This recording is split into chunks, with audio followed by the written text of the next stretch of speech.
Hey, everybody, welcome back to the show. I'm your host, as always, Ben Thomas. You know, if you've got your finger on the pulse of any major industry in B2B, you probably have heard a lot about data centers. How do data centers impact power utilities, IT departments, AI, all these different places? And I want to sort of suss that out a little bit more today and dig in deeper with somebody who knows far more about that world than I do. And that's Anthony Seiler, Global Director of Data Center Strategy over at Johnson Controls. Anthony, thanks so much for coming on the show. Ben, thank you for having me. You're gracious in my introduction. I'll try and do what I can. Well, look, it's interesting because there's a lot of people who have sort of found themselves in one way or the other in the world of data centers, and you've been there for a minute, right? It's not something that's necessarily been shoehorned into your job title.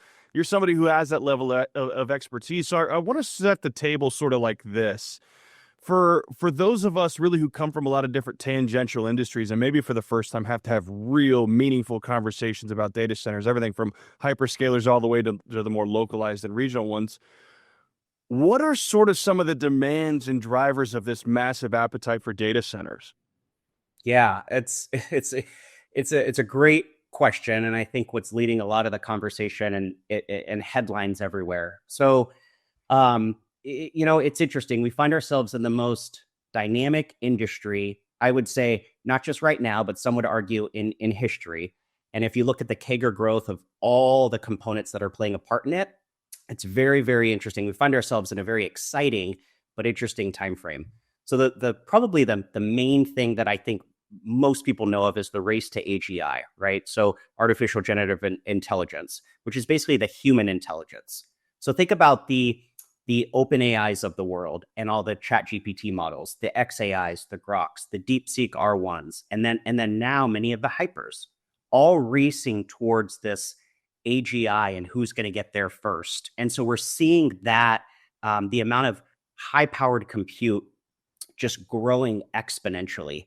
And then we have other macroeconomics that are happening, things like bioengineering, crypto mining, which needs to be up 24/7, 365, edge computing, so you can stream Netflix or scroll Instagram with zero latency. So all of these things are compounding, and we find ourselves at this intersection where data centers have been around for decades, but it's only the last 2 to 3 years where we find ourselves at the top of the headlines everywhere, touching every geography, every utility plant, everywhere. And the demand is so huge. So, you know, if I take a few years back, Ben, and just run you through, and I'll use NVIDIA as an example as we see the climb. As we saw NVIDIA's chip evolution go from A100s to the Grace Hoppers to we find ourselves now in Blackwells and then Rubens, and then the talk of Ultra Rubens. We found ourselves once upon a time at 6 to 9 kilowatt racks. That's it. And now we're on the verge of 240 kilowatt racks, which is insane when you think about the power and the heat that is coming off of a single rack, 22 in a line, and hall after hall after hall.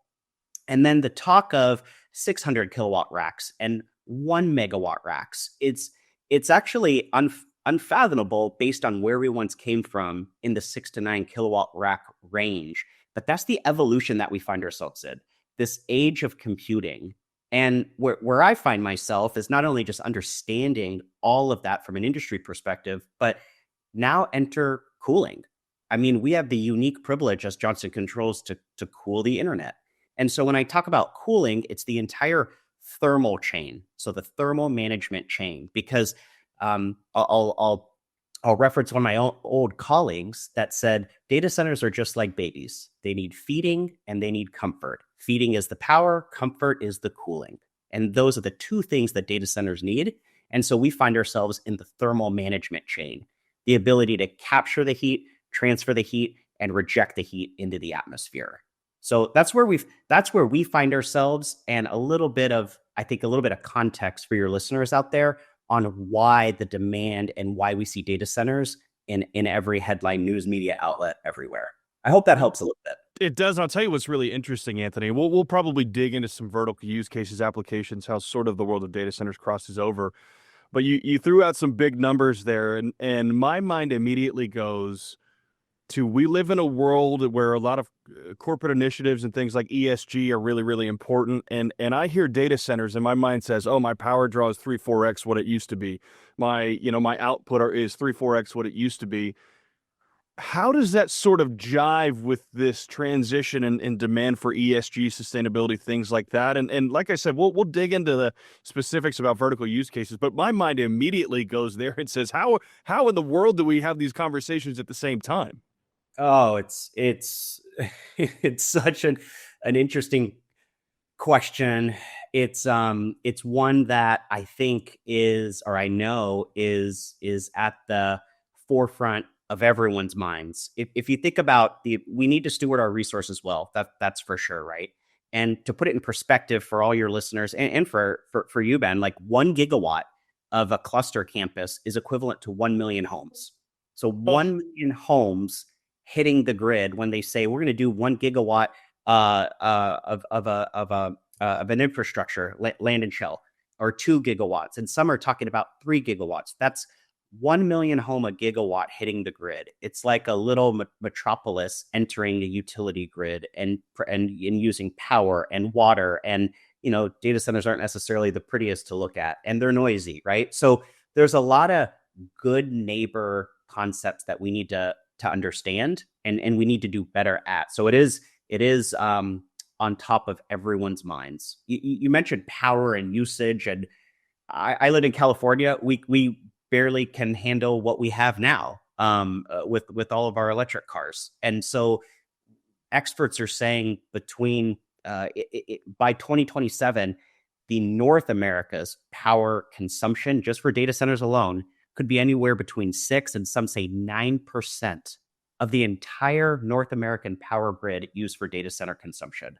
So it's very interesting, but there's the other part of it that we're not going to bottleneck growth based on the technological age we find ourselves in. So there's a dichotomy of like we need to steward our resources, but the information age is growing at such a CAGR growth that I don't know how we get our arms around it. There's no real silver bullet, I will say, yet, but I've been in many, many seminars where we're brainstorming with some of the smartest minds around this. And everyone's kind of saying it's got to be a compilation of possibly nuclear, fuel cells, solar, wind, maybe a little bit of everything, but there's been no one silver bullet that is offsetting the amount of megawatts or gigawatts that are coming into these areas all throughout. You're in Texas, Ben, so obviously all throughout Texas, Northern Virginia. I'm from the Silicon Valley area, but then you think of Frankfurt and Singapore and Sao Paulo and the places around the world. I think of three main things when we talk about ESG or sustainability, or when we're on that topic, that advanced cooling technologies is one thing that can help offset a little bit. So as we're implementing innovative cooling solutions, and I mentioned liquid cooling a little bit in the heat transfer and capture, but that can significantly reduce energy consumption and enhance efficiency. And I think that's one component of it. The renewable energy integration. So I mentioned possible nuclear, which is very clean, fuel cells, solar, wind, anything to minimize carbon footprints where we can is a great solution in the interim. And then I think eventually energy efficient designs. So as we get closer to basic design, as architects are designing these land and shell and the designs of how everything flows throughout, designs that optimize our PUE, so our power usage effectiveness, and incorporating energy efficient hardware where we can will help offset a portion. Right? A portion. I'm hesitant to say how much because no one really knows, and we're just now pushing the envelope of we got to do something, and it's a little bit more of outside of you and I, Ben. It's outside of Johnson Controls singularity. I think it's almost more of a social issue where there's multiple collaborations that need to take place with different parties. You're right, and I actually agree with you 100%. It's easy for us to sort of point the finger at the world of power, right? But Yeah. ironically enough, data centers are the intersection of obviously the power world with the IT and fiber and infrastructure world, even the access control, all sorts of different places sort of exist in the data center world. But there Exactly. has to be sort of a natural collaboration, right? Because what may be working in one industry may not work in the other, and we don't always, we sometimes we like to keep our blinders on, and there are things and ideas that we could pull from different places. But I'm curious. Obviously, at a high level, it sounds pretty daunting. I mean, how do you see these different applications and industries collaborating really to better serve that environment, specifically in data centers? Well, when you think about applications, and you mentioned like access control, IoT connectivity, those types of things. I mean, from a Johnson Controls perspective, I could say like our portfolios or our suite of offerings cover not just like the thermal chain, but the controls aspect of it, and then fire and life safety and security, and then the serviceability with service and parts for all of those components. And at first glance, it's very tough to do, but the the the strategy we've put in place, and a lot of it is developing and creating our organization. So our global data centers solutions organizations that are scaling with our customers now as we're getting close to base of design. So when you think about the thermal chain or power, you're usually dealing with the owner, and it's an OFCI, owner furnished contractor installed purchase, and you make the decisions. It's at the forefront of all the decision making. Whereas when you think about security and fire and some of the access control and all of those other ancillaries, which are very important to physical and cybersecurity, that's done a little bit later down the line. And it's more CFCI, so contractor furnished, contractor installed.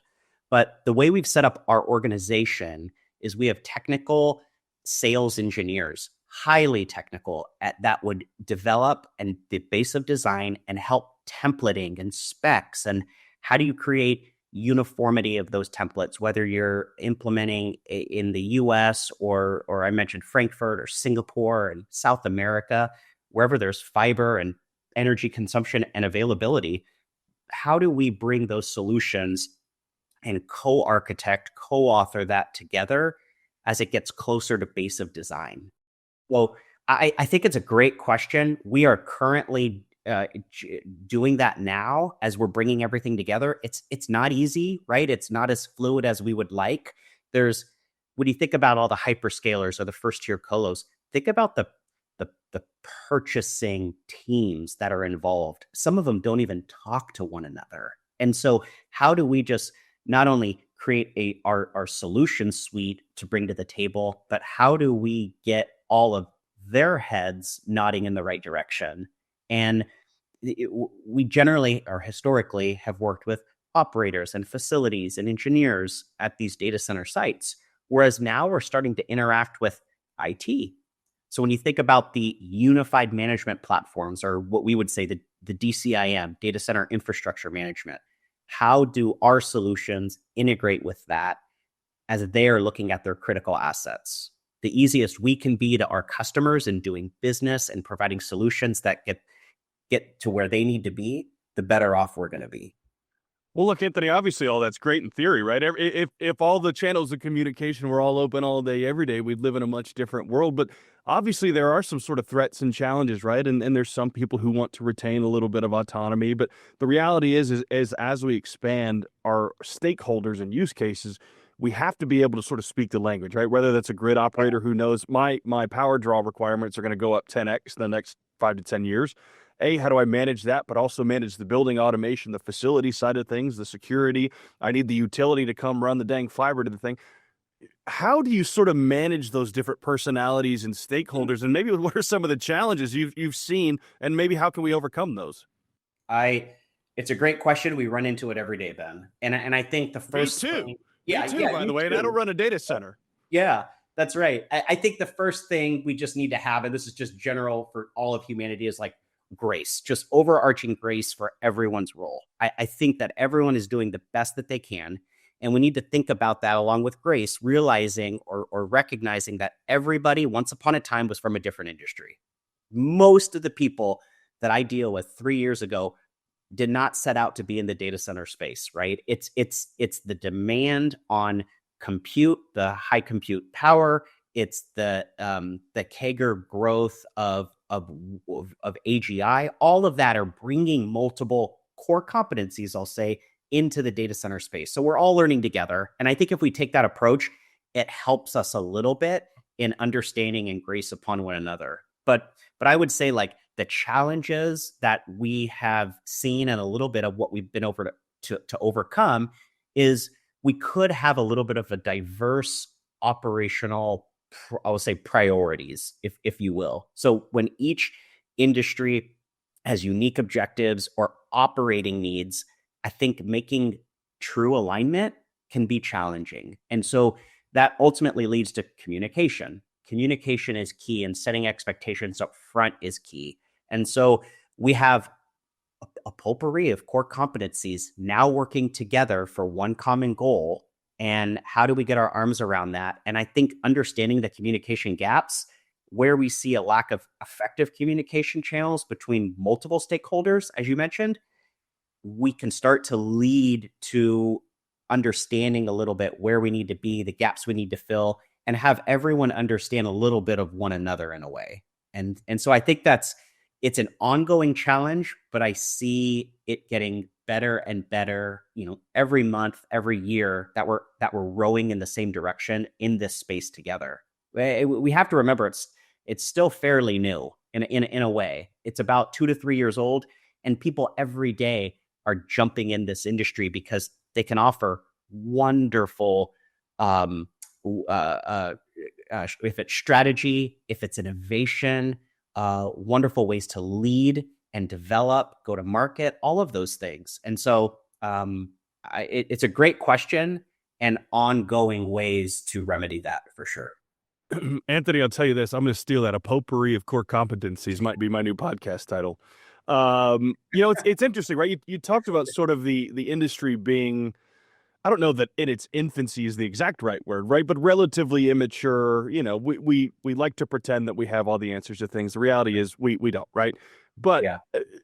It can be difficult for us to make real projections and think long term. But the reality is, when you look at facilities like this isn't a 5-10 year investment. This is a 40-50 year investment where we don't have the benefit of, I don't know. We don't have the benefit of always having the crystal ball, right? So we sort of have to guess. Obviously, the demand's going to go up. Our compute systems are going to get smaller, and in theory, we can generate and distribute heat better, and all those things. But how does that sort of idea of longevity factor into the way that we're building, designing these systems now? Very much admitting, not knowing that we don't always have the exact right answers for what the world's going to look like in 40 years. That's exactly right. I mean, you say 40 years. It's hard for me to even look out 2 to 3 years, right? Because once we get AGI and that's human intelligence, then it's the super compute. And then after that, I mean, is quantum next? Like, there's so many things that are on the horizon that, I mean, goodness, 40 years out is pretty far. And we could look very, not getting conspiratorial, but we can look very different, right, in 4 decades. Well, like data centers, I don't know. Maybe we'll put them in the air. That's right. So space, right? Some of them. Oh, don't even. That's gonna I don't know. We'll see. But what I would say is, as we think about like long-term, I'll say long-term resilience, or what matters most, I think there's an importance in understanding redundancy and resiliency, and what models that we are housing. Is it AI training? Is it inference? Is it just normal compute? Is it edge computing? Right? Like what is that? And some of them, it's all of it. And then the labs in which you are introducing new technology. So like, there's really no data center that's 100% liquid cooling. In the future, that might be the case, but we have labs that are introducing portions of liquid cooling and direct to chip, single phase, 2-phase, whatever that might look like. So we're on the precipice of many innovative solutions that I think will see much more traction as the higher density compute racks grow and grow. But to answer your immediate question, redundancy and resiliency come to mind. And oftentimes those terms are used very close together in a sentence, and some people can walk away thinking they're interchangeable. And so, not knowing the entire audience who's listening, but the difference between like redundancy and resilience. Redundancy, think of that as duplication. Okay. So when you hear n+1 or 2n, which would be a completely mirrored environment, that's what that means. Whereas resilience is the ability to recover as fast as possible. So I always like to equivalent it to I've got kids, I've got a 10 and a 12-year-old. And so I'm always trying to explain things in a way that they understand. And so if you think of it like a simple car analogy, redundancy is having an extra tire, where resiliency is how fast can you keep driving, right? We know how to replace the tire. We had to change the route entirely, but how fast can we keep driving? So those two things are becoming very, very important, because when you have the power, you have the cooling. Well, how do you keep that up all the time? I mean, we're talking all the time. The amount of lost revenue every second that a data center is down is substantial, is substantial. And SLAs to all the people globally that are supporting that from a service and part standpoint, those SLAs are stringent. So those two things are very, very important. And then I would say, as we think a little bit more longer term, I mentioned DCIM, data center infrastructure management, but I think also like a true SCADA. So DCIM or SCADA, the supervisory control or data acquisition, understanding both of those and how they manage all critical assets, especially from a predictive maintenance standpoint, is very important as well. Because if we could leverage data analytics for predictive maintenance as a whole, it prevents failures, extends equipment life cycle, all of that. And so we're on the verge of toying with that. Some customers have it implemented better than others, but we'll see much more of that in the future. And the ability to scale the infrastructure, sustain, to have uniformity builds. And when you think about like why chips work and output at a certain rate or a certain speed, sometimes even the most brilliant engineers don't exactly know how it works. So when they replicate it, they replicate everything the same. And so I think we'll start to see that with a lot of land and shell and the way it's designed. But I think those kind of 3 to 4 prongs are going to be very important as we look towards the future, Ben. Yeah, well, and one of the things too, even as you mentioned that comes to mind is sort of the idea of modularity, right? And whether it's active replacement of, hey, I've got 10 sections, section 9's undergoing maintenance today, section 8 tomorrow, stuff like that. And it also allows scale, right? So if I need to say, hey, in the summer of 2030, my projection means I'm going to need this, but I don't need it today, right? So it gives you that sort of scale and that opportunity. One of the things that sort of comes to mind as we talk about this, and we joked obviously about space, I don't know that we're running out of land is the right way to put it, but we're not great right now about ultra efficiency with some of these things, right? Some of that's the immaturity of the market, but we just keep building and building and building. And at a certain point, I don't know if that's 10, 15, 20 years from now, we will not necessarily have the infrastructure. But when you think about sort of the next generation of maybe data center design, what are some of the things that we're even implementing, starting to think about now that will continue to maybe alleviate some of those pressures of space, functionability, things like that? Absolutely. So the things that we're thinking about now, and we'll start to see this implemented more and more over the next few years, and it'll become much more highly efficient. Because I still think of this as, even though data centers aren't new at all, really the last 2 to 3 years have been a little bit of the Wild West, where like we are building and we cannot supply fast enough in a way. And so eventually that comes to an end, whether that's land and space or power or water or regulations and compliances and things like that. But the things that we're working on from a next generation standpoint are things that I think we'll start to see implemented in the next few years. Certainly the thermal chain evolution, right? As we think about higher density racks, thermal chain evolution is going to be a big component to that, because aside from the power, you need the cooling. And as the higher density racks and higher compute are pumping out more kilowatt racks, you are going to need a lot more technology to cool those chips, to capture it, to transfer it, and to reject it. And so, I had alluded to liquid cooling, but like the ability to take servers themselves and actually then dip them into liquid cooling, like when did we ever think that was a good idea? And now that's what we need to actually cool these chips. And then the two-phase immersion, which would actually be having that water boil and then circulating it. We're Mhm. getting very creative, and it's pretty amazing. So that's one. I think we'll see the thermal chain evolution really, really come fully to fruition over the next 2 years or so. I also think the shift from AI training to inference is important. And so all the training models that are happening will eventually be inference tomorrow. But I don't think that we're going to let up on innovation. And so there'll always be these AI training models that we need to service. Things like edge computing for integration to address all the latencies or lack of latencies across the world. So when we're streaming Netflix, I mentioned, or we're looking at social media, zero latency, even to the smallest consumer, we're going to see many, many benefits to that.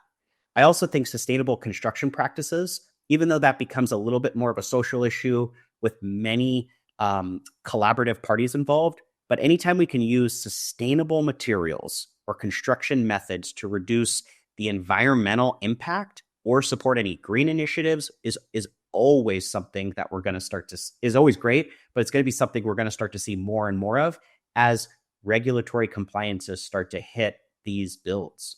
The other one that comes to mind is the AI driven optimization. So how do you lead significant efficiency gains and productivity issue resolutions within that? And that's a big one we're going to start to see. I mentioned a lot of software, but the software components are going to be the optimization lever that a lot of these data centers are going to pull. So if it's design and it's optimization, and how do you make these more efficient? And then, of course, everything that I just mentioned, and even today, the service models to support all of this, the service models of actual techs and engineers going out to make sure these are operable 365, 24/7. And the parts, I mean, these go down, and certainly we have redundancy and resiliency plans, fail safes in place, but still, it's really something when you think about the service and the parts arms that have to support this. It's one thing to build it; it's another thing to service it into perpetuity. Well, I'll tell you, Anthony, it's really difficult to sort of overstate the demand and the need and the value, I suppose, of the world of data centers. But the reality is, and the conversation's been great so far, but we've mostly kind of spoken about sort of the technical, the practical, the use case, and there's this whole community outside of what I would call the nuclear data center industry, not nuclear power, the core, I would say maybe data center industry, where we're bringing in stakeholders from all sorts of different places across our business communities, technology communities, and I don't know that I don't think that they don't know what's coming, but I think there's just a lot of misinformation, maybe even sort of just uncertainty about how that market's going to continue to evolve, and they're going to need to be part of these conversations. But what are some of the things right now that you think maybe might be driving some misunderstanding, or maybe some of the more critical things that the folks need to know, maybe that aren't in the data center industry currently? Yeah, it's a great question. So like I live, eat, and breathe it every day, and very quickly I understand as I have dinner with my family every night and explain what I do for a living. My kids and my wife are like, "Okay, Anthony, that sounds great, right?" Like It's they do. very theoretical for them, yes. It's funny. But there's also like a realization that like, wow, even meeting with friends and community and family, like there, the halo effect outside of the immediate, the information, there are a lot of misunderstandings, and you see a lot of things at headlines. But for the people that are interested in this, that are in this business, that there still may be misunderstanding or core competencies that are jumping into this industry, there's two things that come to mind. One is understanding that like the data centers themselves are beyond physical infrastructure. So what I mean by that is like we think it's land, shell, servers, racks, halls, and that's it. And so we perceive it as physical server spaces, and that's it. And I think we're overlooking a lot of the intricate systems and the operations that really ensure their entire functionality and that they can operate and then create zero downtime with that.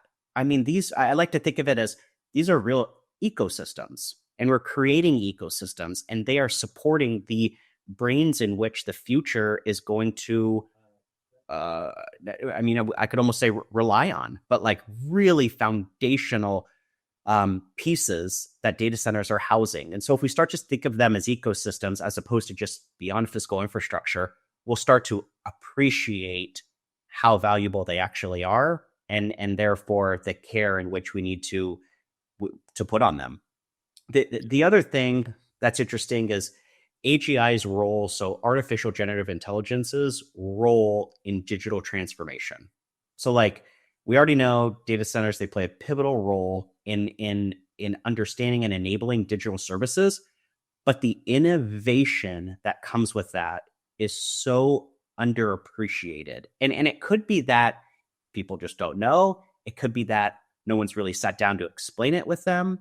But this role, and if you follow it from a trajectory standpoint, what we're seeing in the digital age and transformation is truly revolutionary.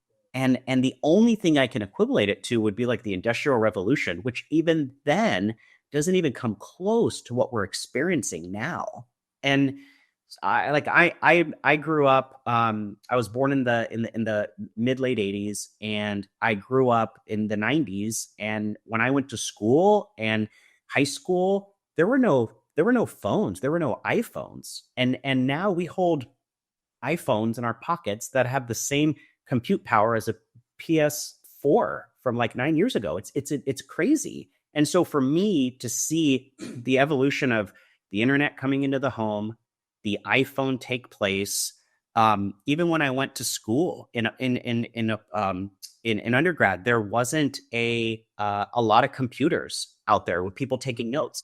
Now my daughters all have computers and everything's done online. So like to see this curve and then enter AI and enter where we will find ourselves. And I think it's very underappreciated, but I don't think it's something that we want to push away, Ben. I think it's actually something we want to embrace, because when I tell my kids as they will enter the workforce someday, what I tell them is it's not going to be so much what you can bring to the company, but it's how do you leverage the tools at your disposal to be 2x, 3x Yeah. what you would normally be to that company. And that's where a lot of the value is going to come from. Anthony, I think it's very ironic that hyperscaler is in the name of a lot of these data centers, because really, when it comes to the technologies and capabilities that they empower, it gives us as humans the opportunity to be better humans and scale, right? And it's even interesting. You talked about some of those end users and use cases, and now data centers become not only these massive places where you're storing and building data, but they're also powering rural areas and partnering with co-ops and municipalities. There's so many ways that this community will continue to empower and serve not only our core businesses, right? We love the world of B2B and it's amazing, but we get to really touch people at the end of the line with a lot of these technologies, and it's incredible to see. And Anthony, I'll tell you what, we've got to find a way to have you back on. It's very hard to eat this elephant in one episode, but I appreciate you coming on today, and we've got to find a way to get you back on. So Anthony, thanks so much for coming on. I would love to. And Ben, thank you for having me. This was a joy. Thank you. And thank you all for tuning in as well. Be sure to like and subscribe. Check us out next time on the show. I'm sure we're going to have Anthony back on soon, so stay tuned.